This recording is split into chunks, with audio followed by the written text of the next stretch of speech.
Okay, everybody, it's story time with Paperback Junkie. How's it going? This is gonna be a fun one. Okay, because I am going to tell you my story about the Necronomicon. Alright, so, um, I turned 40 this year. Shocker. And growing up as a kid in the 80s, um, there was a big push away from a lot of things that happened in the 70s. And I'm not talking about hippies. Um, Mainly, there was a big rise in the occult. You had movies like Rosemary's Baby and The Exorcist. I should say books, but a lot of people don't read. So that, like, put things on the conscious. Damien, or not Damien, but The Omen. You had a bunch of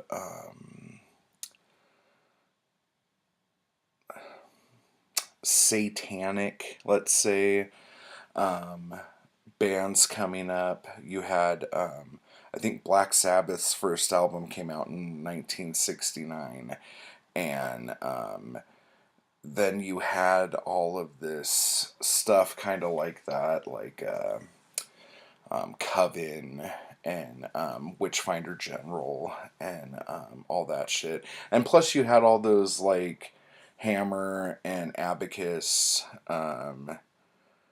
movies coming out in the 60s that were all about witchcraft and all that stuff. It's always been a thing.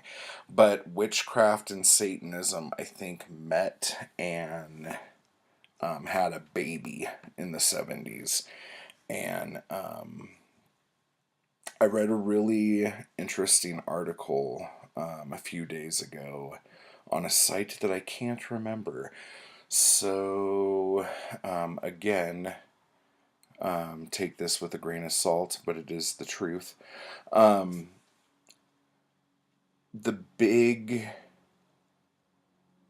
like, switch that happened from all of the novels that were being pumped out in movies, but mainly the novels from the mid 60s to the mid 70s that were all about, like, Satanism and witchcraft and the merging of the two and all this other stuff. There was like a big, like, underground pulp subculture for this, like, satanic writings kind of thing, and fiction of that too. But, like, you had Aleister Crowley, who wrote the Book of the Law and Magic with a K.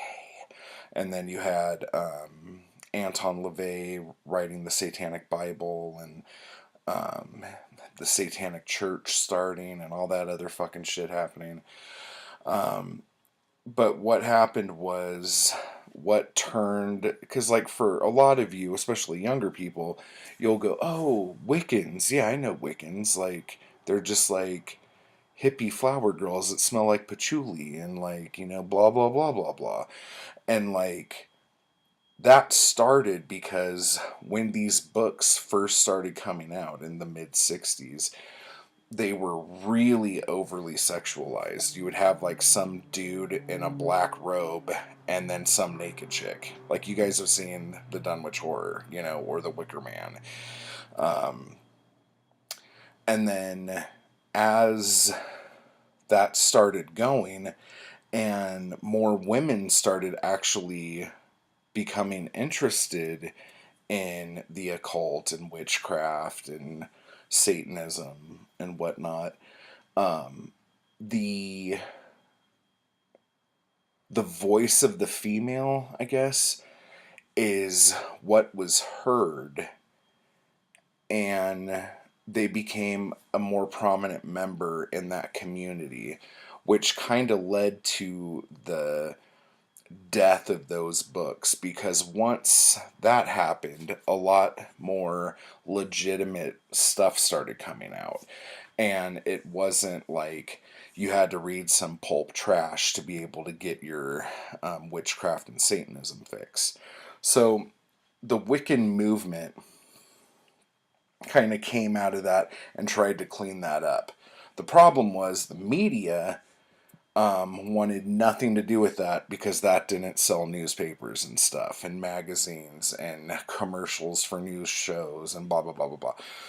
So what happened once the 80s really rolled around was known as the Satanic Panic. So like heavy metal music was already something people were worried about in the 70s, but like when the 80s started and Ozzy ends up leaving Black Sabbath and ends up getting really good promotion, and the people in charge of his career were very smart in jumping on this, had him bite the heads off of bats and chickens or whatever, or at least the rumors went. Venom came out with Welcome to Hell and black metal and all that stuff, and then they inspired tons of bands, including Metallica, who ended up writing at least a few songs about Lovecraft type stuff, you know. And they weren't the only ones. And you had films like The Evil Dead, who had Necronomicon Ex Mortis, the Book of the Dead. For some reason, Sean Connery's in The Evil Dead now. So you have that. You had the Necronomicon ended up becoming a living, breathing thing in its own right. And we'll talk a little bit more about that in a second. But just to give you a little more focus on the Satanic Panic. Dungeons and Dragons started like in the 70s, like role-playing games like that. By the 80s, it became terrifying and villainized. Heavy metal had backwards messages on their records that worship Satan and stuff. And a lot of bands didn't shy away from this, because bad press is good press. Like, you're getting press, that's good.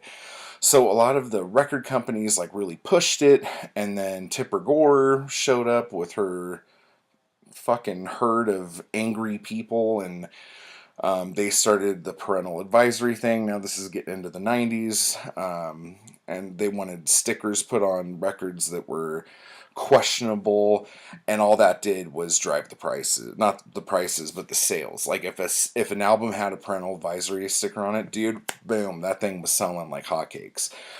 But you had bands like Judas Priest, who were on trial. I believe it was because something, and this is what brought on all this stuff too.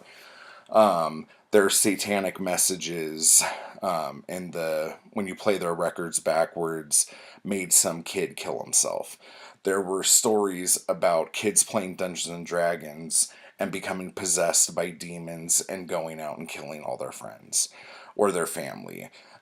Geez, I heard so many, and they're all like bullshit stories, but like I heard every fucking one of them.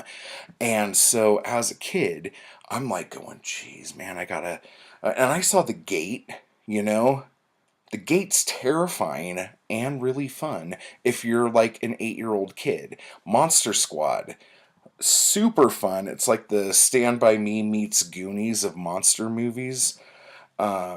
Like, I lived and died by these things. Like, if a horror movie came out and the cast was a bunch of little kids my age, dude, it was on. So all of this stuff happened. You had like even the video games of the time started like trying to cash in on it. So anyway, long story over. The Necronomicon was a a book that is mentioned by Lovecraft in a couple stories, and it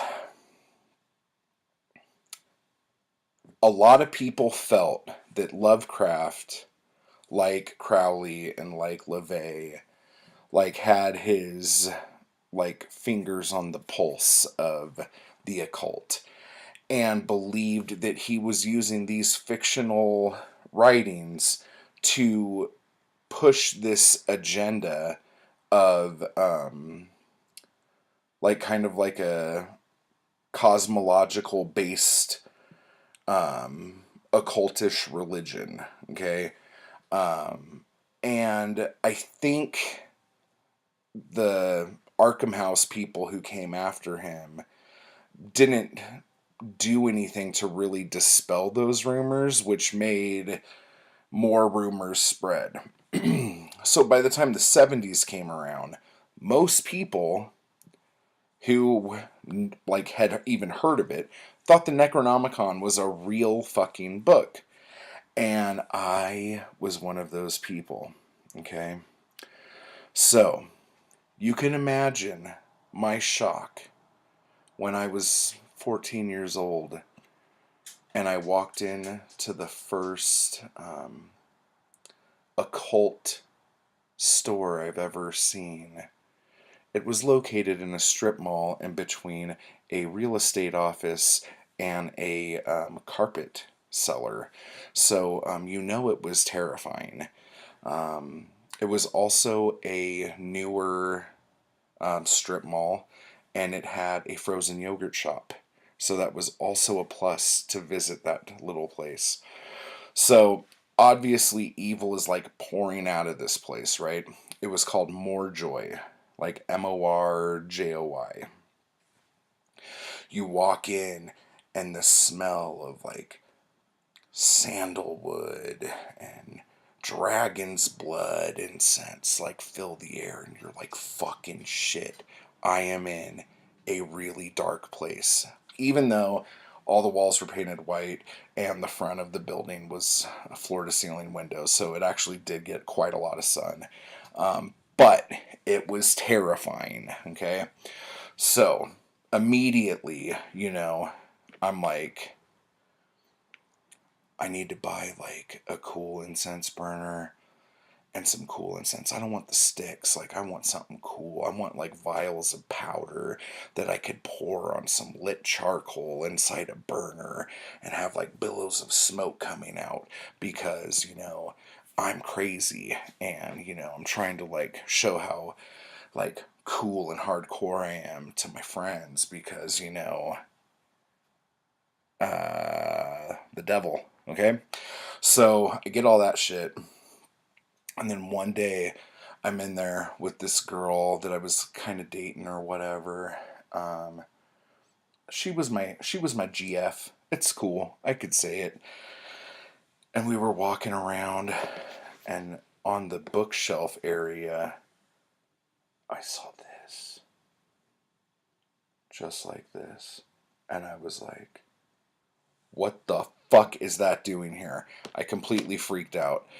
Now, the funny thing is, and like I think she pulled it out to look at it, and I ended up buying it for her for Christmas that year.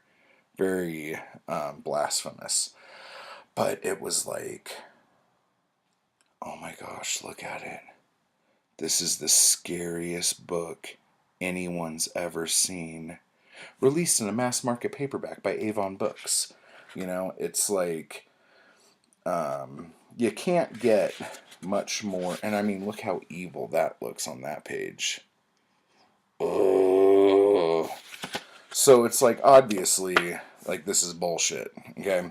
But being 14 without an internet, you don't know these things. You just know what people say. So let me read to you a little bit about this. H.P. Lovecraft himself denied the book's existence, but the dreaded Necronomicon has finally surfaced. Written in Damascus in the 8th century AD by the mad Arab Abdul Azhared, The accursed volume is filled with myths and rituals that have survived the darkest days of magic and occultism. Long forgotten formulas for evoking incredible things, beings, and monsters into physical appearance. Editor Simon overcame huge obstacles during his daring efforts to bring light to this, the most famous, most potent, and potentially the most dangerous book known to the Western world. Okay. Terrifying. Okay? Let's see what else this says. The Necronomicon's magic is nothing to fool with, and it may expose you to psychological forces with which you cannot cope. Remember, if you tinker with the incantations, you were warned. Quote from Fate magazine. So, there's all sorts of stuff. There are primeval forces that were worshipped and summoned long before creation of the Kabbalah. They are the ancient ones of the Sumerian faith, and they live on the magic of Aleister Crowley and the mythos of H.P. Lovecraft. They wait beyond the gate, ready to rule the earth once again. Okay, so we're putting Lovecraft on the same level as Crowley on that first page that says Cthulhu Calls.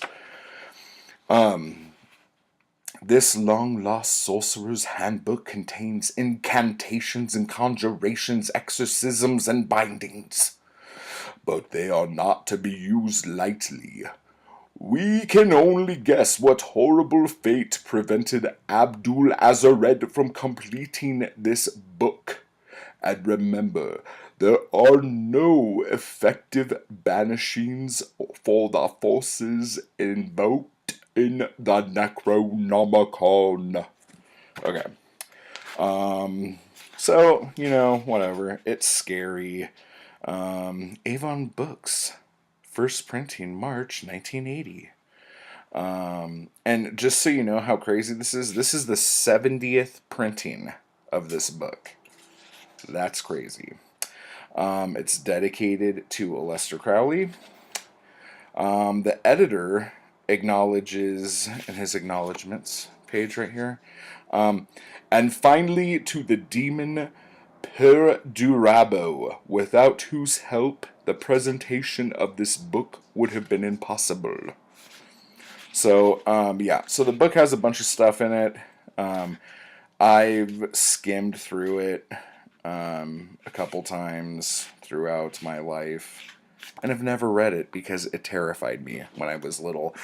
And I just got this copy not too long ago because I stumbled upon it on Amazon. So now you can get things to take over the earth from Amazon, and with Prime you get it in 2 days. So everything's okay. But this whole 70s and 80s thing, like now, like Cthulhu, like you could, like I have a fucking Cthulhu cup cozy. I have a little, those little yellow, like, signs you hang in your car that used to say baby on board and stuff like that. Mine says Cthulhu on board. So that's funny, So Cthulhu is basically like a big puppet joke now. You have Funko Pops of them. You have fun little plushies. I'm trying to go through all the stupid stuff I have in my house. There's awesome role-playing games. Call of Cthulhu. I think there's actually a new Cthulhu video game coming out pretty soon here. So, like, Lovecraft, and another reason why it's so huge, I believe, is because it's public domain. And Lovecraft always wanted it to be public domain. But August Derleth had always wanted to rake in the cash from Lovecraft, and has, like, I don't know what's been going on lately, but over the years had tried to fight to make sure he had rights on the property. And he always said he did, but legally he never did.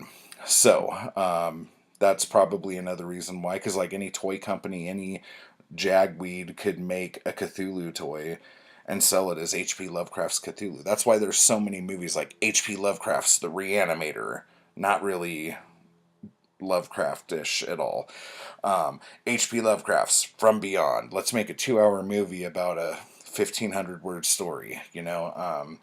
Oh, I don't even want to talk about the Dagon movies. But yeah, so anyway, there's all sorts of stuff because it's accessible. And I think that is why, beyond the whole satanic panic thing, because a lot of things that were satanic in the 80s died out by the 90s.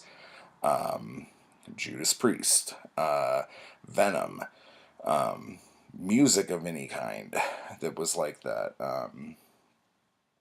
And like, you know, it has resurgences, comes up and down. Lovecraft never goes away because publishers could constantly reprint Lovecraft stuff in awesome editions and it'll still sell.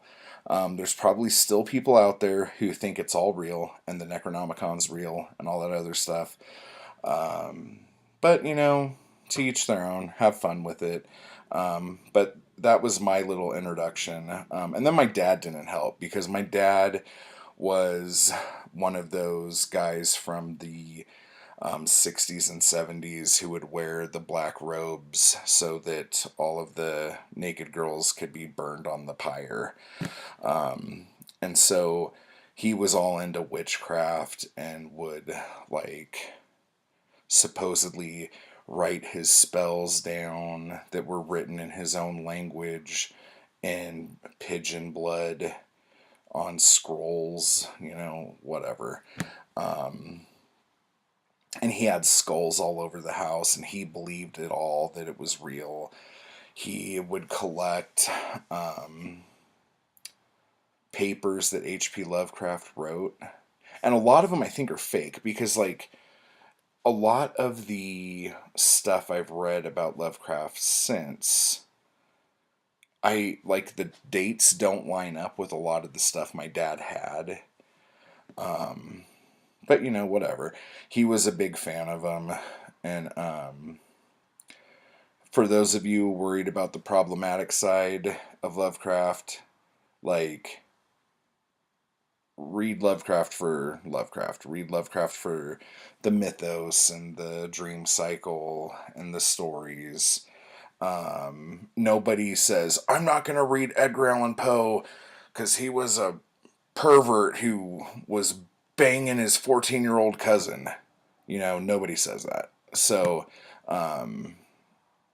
just have fun and just read some stories that take you to another place, make you fear for your life and your existence, and make you unsure if you actually might be worshiping some sort of demon god by what you're reading. Okay? So, nothing to fear. Just go ahead. Go ahead right now. Go ahead and read it up. I put the Cats of Ulthar in my other video because Dagon was too long. So, there you go. I hope you have a good weekend, everybody. And until next time, goodbye.